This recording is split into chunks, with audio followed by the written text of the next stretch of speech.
I'm telling you. Oh, hang on, Jeff Burton.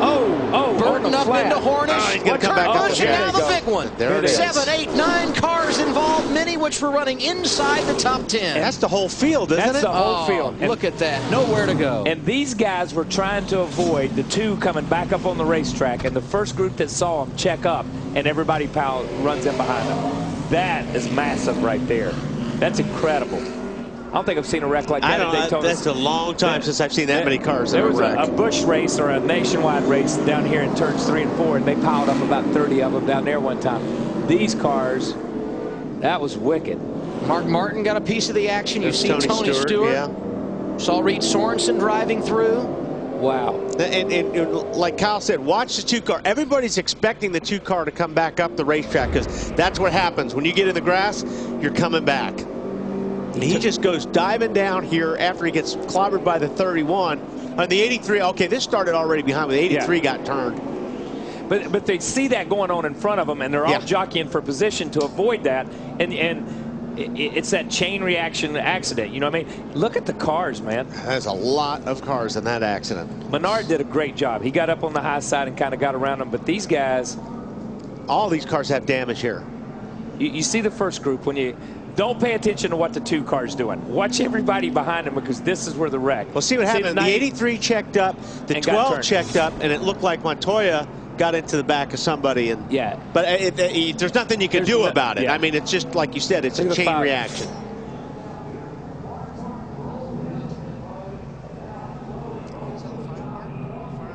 You see the 12, you see the 42, you see these guys. And there's just nowhere to go. I mean, there's no openings on the racetrack whatsoever. Nowhere to go. And you can't imagine sitting at home driving into that at 170 or 80 miles an hour, getting up to speed, but driving into that and not being able to know left or right. And the spotters are way over here. They can't see. There's a 5 car that came in on fire. That was see Mark climbing out right there. You see some of his crew members running over to help the Lowe's guys come over and get him out. That's pretty cool right there, man. Mark was already piling out. You can see he's on hook. And the safety crews were actually coming from the garage area to help extinguish the fire. Fire was outside. It wasn't inside, so no big deal. It's a disappointment to be in a wreck as hard as we fought and as hard as we worked. My guys did an awesome job of battling through things, and it's just I wish we hadn't been in that wreck. I wish we could have. There was no way. I couldn't see anything, and I couldn't get down. My spotter said get down. Well, I was going too fast. There wasn't no getting down. They just started piling up in front of me. I tried to go let down, and I just got in with the right front corner, and there's nothing you can do. It's just one of those deals. Again, this RS Chevy has been off season. It's been amazing. The team have done a really good job, and that's the story of our year.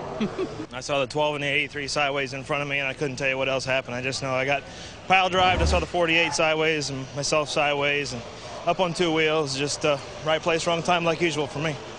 You really can't see much from the cars. I saw the 2 down on the flat, and then I was hit from behind, and everybody's trying to slow down and just kind of caught up in things. But we came close. I mean, with 380-something miles of not having a big one, and then we always seem to have that big one at the end.